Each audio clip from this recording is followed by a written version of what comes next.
ukuran yang untuk yang harga 10 ribuan. Aduh, durinya banyak.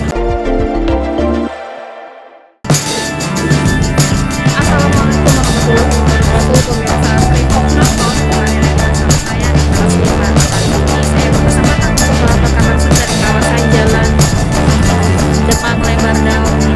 Untuk harganya itu pemirsa, ini durian-durian di sini dibanderol mulai dari harga 10 ribuan sampai 60 ribuan, itu tergantung kualitasnya. Jadi di sini pemirsa juga bisa milih karena di sini banyak, dalam waktu satu hari itu bisa sampai 20 durian.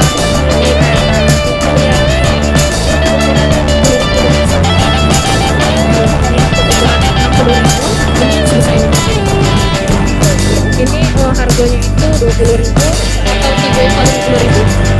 Kalau untuk yang ini harganya 300, sisanya itu harganya 20.000. Bisa dijual nah, kalau untuk yang 10.000 ini untuk yang 10.000 ukurannya memang agak kecil. Dan juga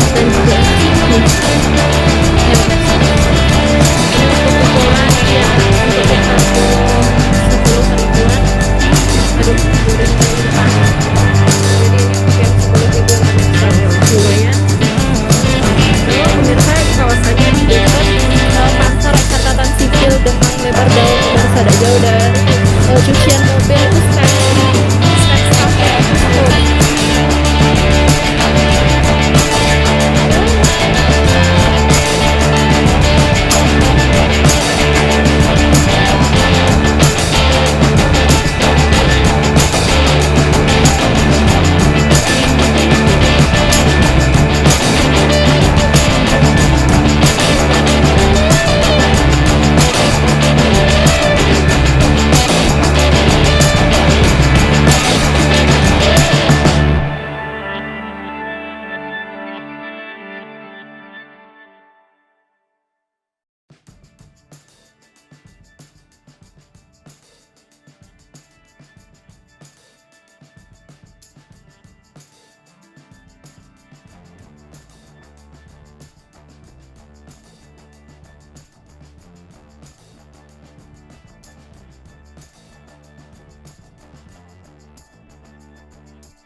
Hai pemirsa Sri Popo TV, jangan lupa komen, like, dan subscribe, serta tonton terus berita-berita terupdate lainnya ya.